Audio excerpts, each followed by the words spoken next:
Halo, selamat siang pemirsa. Sejumlah berita terbaru yang kini menjadi sorotan akan kami sajikan untuk Anda dalam acara Breaking News bersama saya, Syanda Kristi. Inilah berita selengkapnya.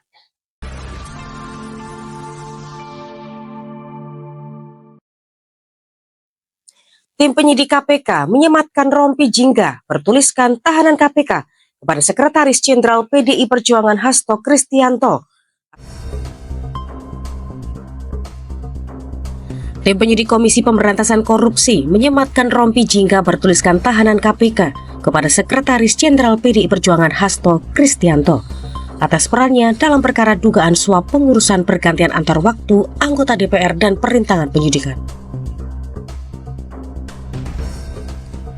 Hasto tampak meninggalkan ruang pemeriksaan KPK di lantai 2 Gedung Merah Putih KPK dengan tangan terborgol dan dikawal beberapa petugas KPK pada Kamis sore.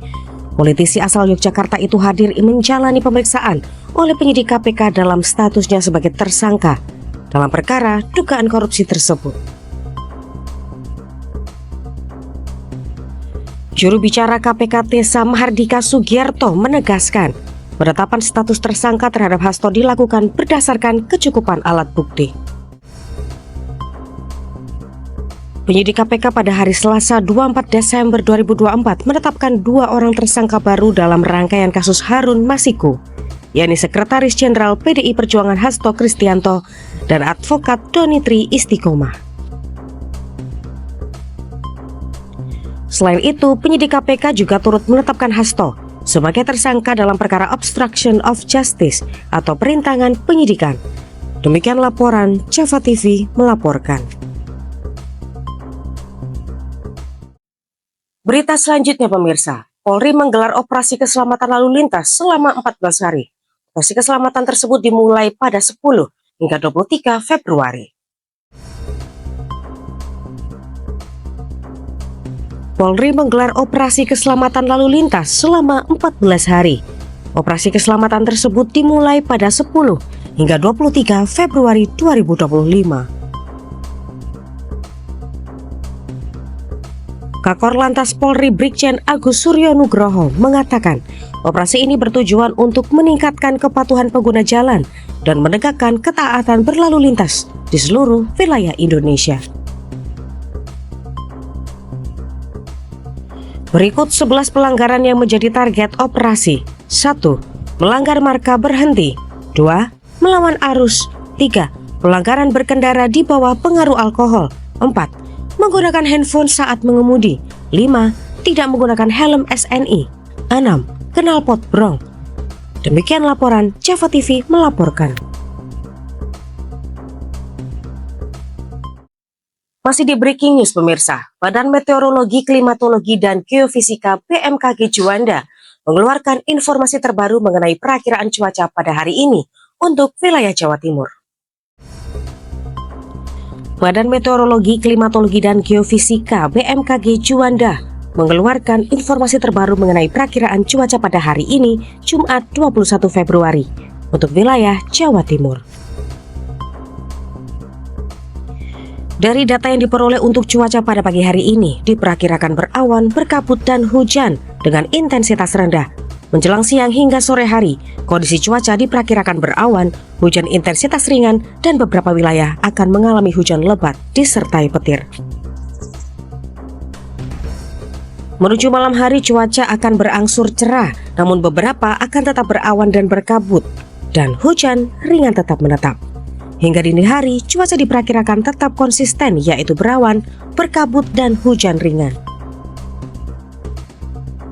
Sementara itu, berdasarkan data yang dikeluarkan oleh BMKG Maritim Tanjung Perak Surabaya, kondisi cuaca di seluruh wilayah perairan Jawa Timur juga diperkirakan berawan dan berpotensi hujan dengan intensitas ringan hingga sedang. Arah angin didominasi dari arah barat ke barat laut, dengan kecepatan angin maksimum di Laut Jawa bagian timur sebesar 13 knot, 20 km per jam, dan perairan selatan Jatim sebesar 15 knot, 28 km per jam. Demikian laporan Java TV melaporkan. Berita selanjutnya, sebanyak 505 kepala daerah yang baru dilantik dijadwalkan mengikuti retreat kepala daerah di Akademi Militer Magelang, Jawa Tengah. Retreat ini akan berlangsung selama sepekan. Sebanyak 505 kepala daerah yang baru dilantik dijadwalkan mengikuti retreat kepala daerah di Akademi Militer Magelang, Jawa Tengah. Retreat ini akan berlangsung selama sepekan, mulai dari 21 hingga 28 Februari. Hal itu sebagai bagian dari program pembekalan yang diinisiasi oleh Kementerian Dalam Negeri. Program ini bertujuan untuk memperkuat sinergi antara pemerintah pusat dan daerah, serta memberikan pemahaman lebih dalam mengenai tugas dan tanggung jawab kepala daerah. Wakil Menteri Dalam Negeri Bima Arya Sugiarto mengungkapkan bahwa retreat ini akan menghadirkan berbagai pemateri dan beragam latar belakang, termasuk seluruh menteri di Kabinet Indonesia Maju dan para pengajar dari Lembaga Ketahanan Nasional. Presiden Prabowo sebelumnya telah meminta Presiden ke-6 Indonesia Susilo Bambang Yudhoyono untuk mengisi materi dalam retreat ini.